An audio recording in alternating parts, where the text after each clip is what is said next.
রান্না করেছি নদীর চেওয়া মাছের লাল লাল ভাজা। নমস্কার, আমি স্বপ্না।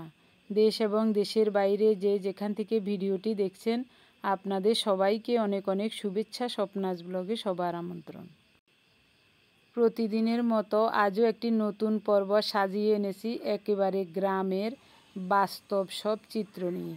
আশা করছি আপনাদের সবার ভালো লাগবে, তাই অনুরোধ রইল পর্বটি প্রথম থেকে শেষ পর্যন্ত দেখুন। এখন সকাল 7:30 বাজে। তো আমি ঘুম থেকে উঠেই আমার ঘরের সমস্ত কাজ সেরে নিয়ে আমরা এখন চলে যাচ্ছি মাঠের দিকে।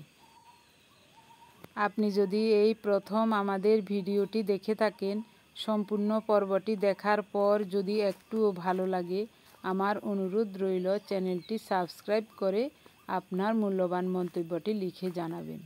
যে কোনো গঠনমূলক মন্তব্য করতে পারেন, কোনো সমস্যা নেই। আমি আপনাদের সকল মন্তব্যের উত্তর দিব। আমাদের ঘরের উত্তর দিক দিয়ে বের হয়ে আমরা মাঠের দিকে চলে আসছি।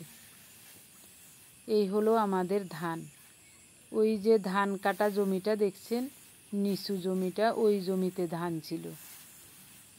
আমাদের এক কাকা এই জমিটাতে ইরি ধানের চাষ করেছিলেন।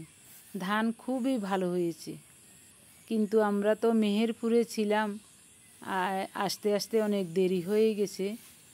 তো আমাদের ধানগুলি জলে ভিজে একেবারে হাঁটু সমান জল হয়ে গেছে। তো কাকা যখন ওই ধানগুলি কেটেছিলেন, তখন কিন্তু জমিতে এক ফোঁটা জলও ছিল না। জমিতেই ধান শুকিয়ে, এক রোদ দিয়ে শুকিয়ে একেবারে শুকনো ধান উঠিয়ে নিয়ে গেছেন। তো আমরা বাড়িতে ছিলাম না, আমরা বলেছিলাম ধানগুলো জমিতে আমাদেরগুলো ভাগ করে রেখে দিতে। আমরা এসে তখন একটা লোক নিয়ে ধানগুলো মাড়াই করে নেব। তো যখন বাড়ি আসলাম, বাড়ি আসার আগের দিন এত ঝড়ো হাওয়া বৃষ্টি হয়েছে, একেবারে পুকুর, তারপরে নিচু জমিগুলো সব জলে টইটুম্বুর হয়ে গেছে। কি আর করা, তখন ধানগুলো জমিতে একেবারে প্লেটের মতো বিছিয়ে গেছে, ঝড়ো হাওয়ায় জলের সাথে মিশে গেছে। ওই ধানগুলো অনেক কষ্ট করে উনি কেটেছেন। তো একটা লোকের কাজ, সারাদিনের কাজ নাই, এই কারণে লোক আর নেওয়া হয় নাই। আর ভিজা ধান নিয়েও বাড়িতে আনা সম্ভব না, আর ভিজা ধান বাড়ি এনেও কোনো লাভ নেই। এ কারণে আর লোক নিলাম না। তো উনি বলছেন আমি নিজেই কেটে নেব, আমার কোনো সমস্যা হবে না। আমি তো এমনিই ঢাকায় থাকতে ব্যায়াম করি, হাঁটাহাঁটি করি, তো ওই শ্রমটা আমি এখানেই ব্যয় করব, একই কথা। তো আর লোক নেয় নাই, নিজে নিজে কেটেছে। আর উনি জমি থেকে উঠিয়ে দিয়েছে। আমি উপরের জমিতে সবগুলো ধান 2 দিন যাবৎ মেলে মেলে দিয়েছি। তো ধানগুলো শুকিয়ে গেছে উপরের দিক। তো আজকে একটু ওই উল্টিয়ে দিচ্ছি, যেন নিচের দিকটাও ভালো করে শুকায়, যেন খড়গুলো বাড়িতে নিয়ে আর শুকাতে না হয়। এই জন্য 2 জন চলে আসছি সকালবেলায় ধানগুলো উল্টে দিতে। প্রচণ্ড রোদের তাপ, তো আজকে মনে হয় একেবারে শুকিয়ে মরমরে হয়ে যাবে। বিকালবেলায় ধানগুলো নিয়ে যাব। দেখি একটা লোক যদি পাই, বোঝা বেঁধে দিব, ও নিয়ে দিয়ে আসবে। এত নির্জন, শুধু পাখির কলকাকলি শোনা যাচ্ছে। সকালবেলায় অনেক গরম, আর রৌদ্রের তাপও অনেক কড়া।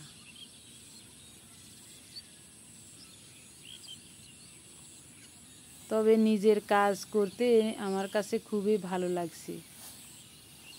নিজের কাজ করতে আমার কোনো সময়ে খারাপ লাগে না। শরীর যদি ভালো থাকে, যে কোনো কাজ আমি করতে পারি, কোনো সমস্যা হয় না।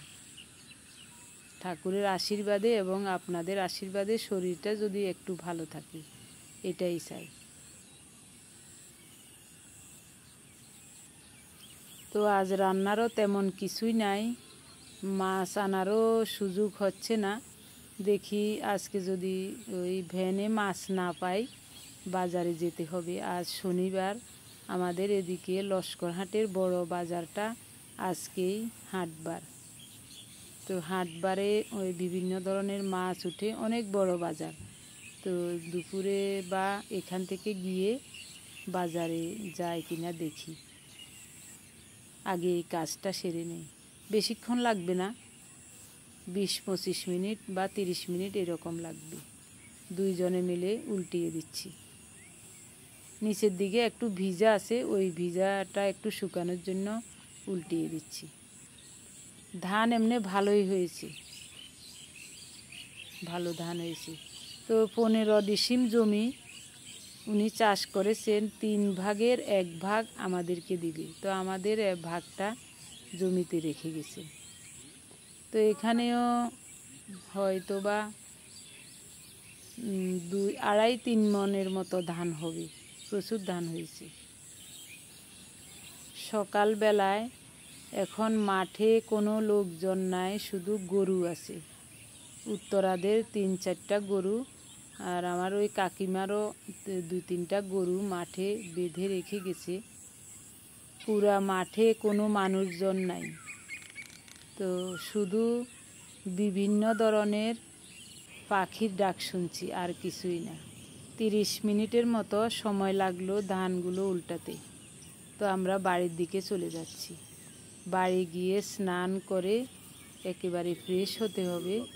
হাতে পায়ে ধানের পাতা লেগে শরীরটা যেন খসখস করছে।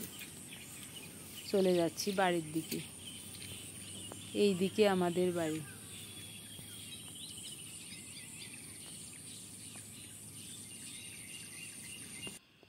রান্না করেছি ওই লাল ডাঁটা দিয়ে, ডাল দিয়ে রান্না করেছি, আর এই হাঁসের ডিম ভাজা করেছি 2টা। এই হলো আমাদের দুপুরের রান্না খাওয়া।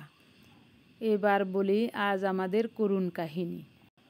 মাঠের ধানগুলো উল্টিয়ে দিয়ে বাড়ি এসে স্নান করে মাত্র ঘরে কিছুক্ষণ বসেছিলাম। এর ভিতরে কালো মেঘ করে আকাশে গর্জন করে হঠাৎ করে কি যে মুষলধারে বৃষ্টি আসছে। আমরা মাঠের দিকে গিয়েও সারছি না, গুড়ি গুড়ি বৃষ্টি আরম্ভ হয়েছে। তো কি ধানের ভোজা বাঁধবো না কি করব, চোখের সামনে যেন পথ দেখছি না কোনো।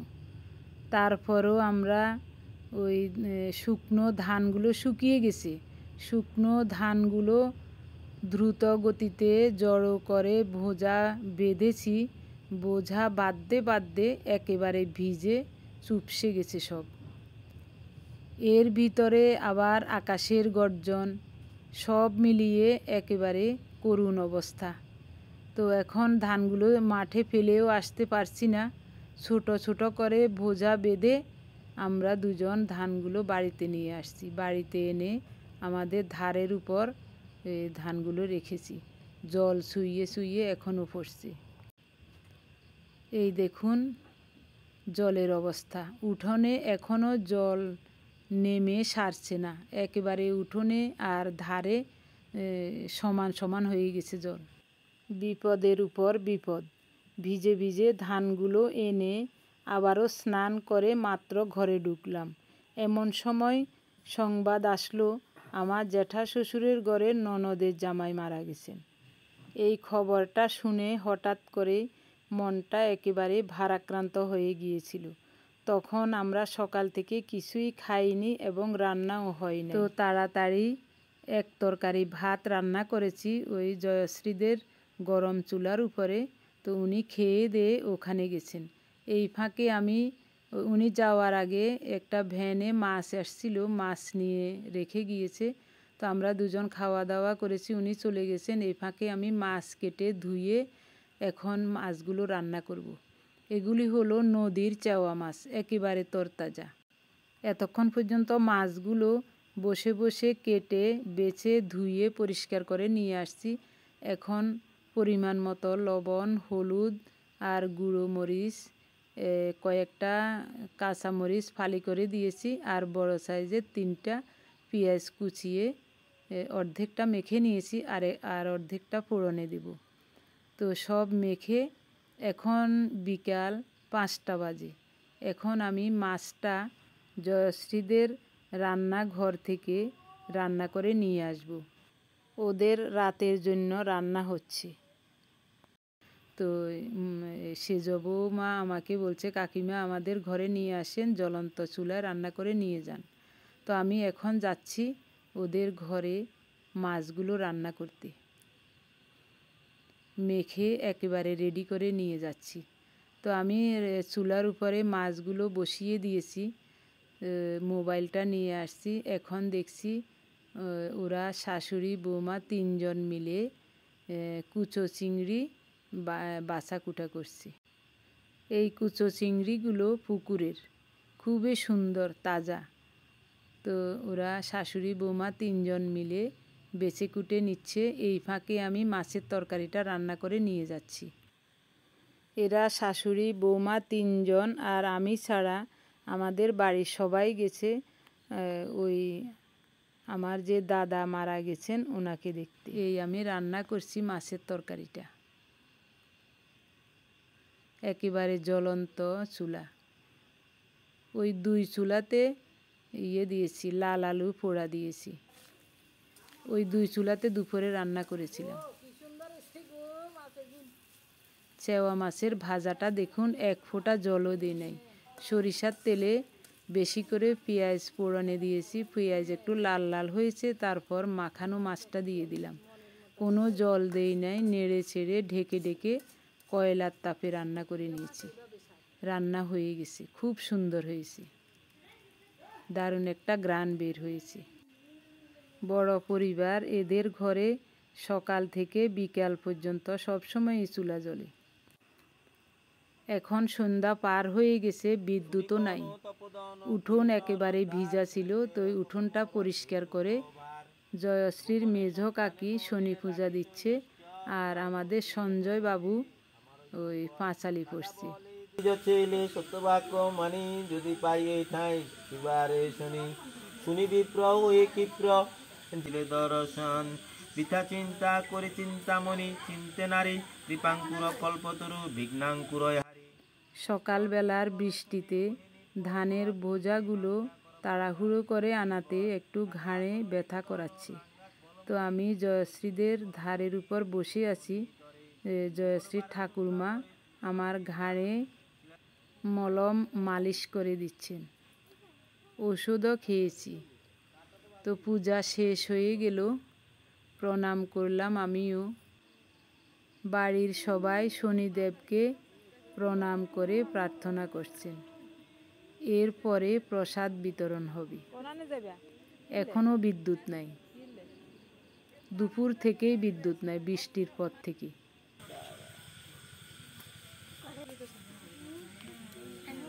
সন্দেশ নি দিছ মিষ্টি।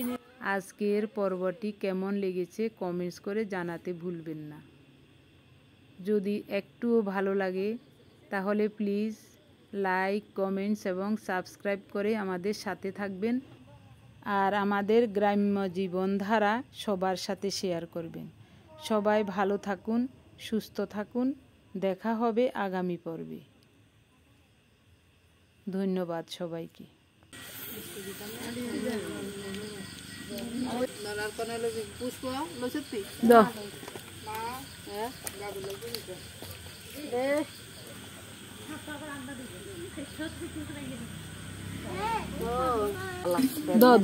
কি সামান্য একটু দেখেন লাগতো না, সামান্য ওইসে আর লাগতো না, আর লাগতো না, আর লাগতো না। মিষ্টি দিও না অল্প একটা। আরে বাবু ওসে মিষ্টির দরকার নাই।